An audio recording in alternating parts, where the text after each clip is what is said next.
राहते राहते तुला एक जादूचा काढू त्याला काय म्हणायचं बघा आधी. याला नीट हाताचा पंजा म्हण नाही तर आता जाता तुझ्या बायकोला नाही जादूला पलटू करून टाकी. त्याला किती मोठा आहे त्याला सुद्धा नाव आहे गरगाली वरगाली बदलाबोट चांबेकरी आणि तुमच्या या तुमच्या तर घरी जादू आहे. ही गरगरीच्या जागा तुमच्या आणणार तुमच्या जागा करणार काली काली महाकाली बसणार रेवाली ये दर कसं कसं तोड ये दर कसं कसं तोड आवाज आवाज गाडीवर टिंगल केल्याशिवाय सिंगल कोण पाजत नाही. आपल्या जेवढे जेवढे मित्र सोमनाथ पिंपरीकर त्यांना बोलून घेऊन ताबडतोब हो सोमनाथ पिंपरीकर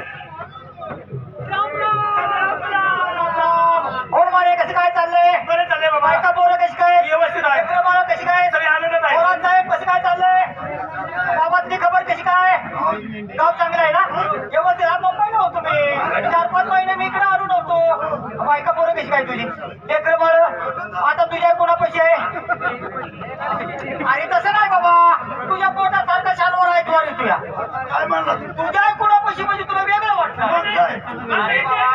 अरे बाबा तुम्ही दोघं जण भाऊ आहे का नाही. आता थोरला भाऊ ती पेताळा गजाडा उन्हाळ माणूस त्याच्यापाशी कोण ठेवल काय ना मग तेच म्हणत होतो त्याच्या पैसे आहे का तर तुमच्या पैसे आहे. तरी मला वाटलं तुमच्या तुम्ही ठेवताल म्हणून जेवायला हो जेवायला म्हणते बघा गावची यात्रा जवळ आली यात्रा निमित्त छोटा मोठा कार्यक्रम आपल्या तमाशा आपल्या गावामध्ये आणला पाहिजे आहे का नाही. तेव्हा पंच कमिटी आपण कराय मिळून कराय वर्गणी काढायची तमाशा ठरवायचा आहे पण एका दोघांचं काम नाही.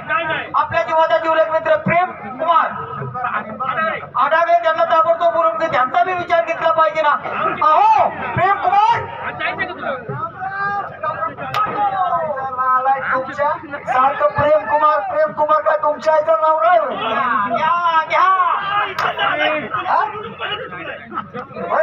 मी बोलावलं म्हणून काय मग आमच्या पुढे आवड मला लावलाय नुसतं तुम्ही होय ना झालं तरी काय झालं काय इथं का जमलाय तुम्ही का जमलाय. अहो तमाशा ठरवायला जायचं म्हणून आम्ही पंच कमिटी उभा आहात. गावात तमाशा आणायचा नाही आता तुला ह्याला काय झालं गावात तमाशा आणायचा नाही काय झालं तरी का कशामुळे आणायचा नाही गावात इंग्लिश पिक्चर आणायचं.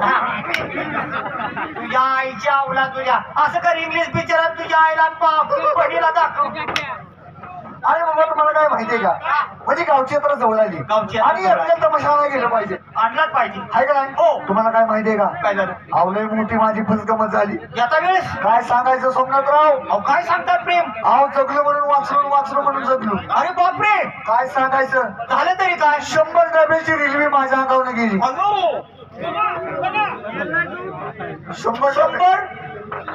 डब्याची रेल्वे माझ्या अंगावरून गेली. 100 डब्याची रेल्वे तुझ्या अंगावरून गेली तरी मला काय झालं नाही. खरंच केलं का काय झालं नाही काय झालं नाही प्रेम हा 100 डब्याची रेल्वे तुमच्या अंगावरनं गेली हा त्या टायमाला तुम्ही कुठं होता फुलाखाली हाकत होतो.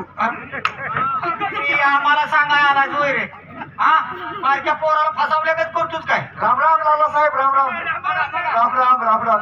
अहो गावात नाही तर तुमची वेगळीच खबर कळली हो मला. काय तुम्हाला सांगायचं तुमच्या आईचं शिंग मोडले म्हणून आमच्या आईचं शिंग मोडलंय अन्न आलाय का तुला काय माहितीये काय आमच्या आई काय जर्शीच्या आवलं आहे काय का आला काय यार पट्टा तुला काय माहितीये का अरे बाबा आमच्या मामानं काही अन्न दिसती आणा येईल की हा होय त्या गायचं शिंग मोडलंय ना. राम राम थोडा साहेब काय चाललंय चांगलं चाललंय मला वेगळंच कळलं येता काय आता म्हणलं मित्रांची चावडीवर जाऊन गाडी घ्यावं सोमनाथराव मला येता वेगळंच कळलंय काय तुमच्या आईला पटल लागलाय म्हणून. एवढाच बरं हिरो ठेवून अहो तुमच्या आई तुला धुळ्याला नदीला गेलती का नाही त्याला घेते ना तेव्हा तिला लागेल झाली का नाही नागेर जाऊन तिला तेव्हा म्हणून म्हणलं पटायला लागलाय म्हणून. नाही निघला तुझ्याला का मनासारखं शनिवार ऐकवार सारखं याच्या मनानं असतं पण जाऊ दे आपण झालो चौकडून दोघाला तिघाला चौकडून झालो आपल्या जीवाचा जीवलग मित्र हा काय 1 नंबर बारामतीकर त्यांना ताबडतोब बोलून घेऊ. माहितीचा माणूस आहे गाण्यातला दर्दी माणूस आहे गाण्यातला दर्दी बी माणूस आहे पण माहितीचा माणूस आहे त्याला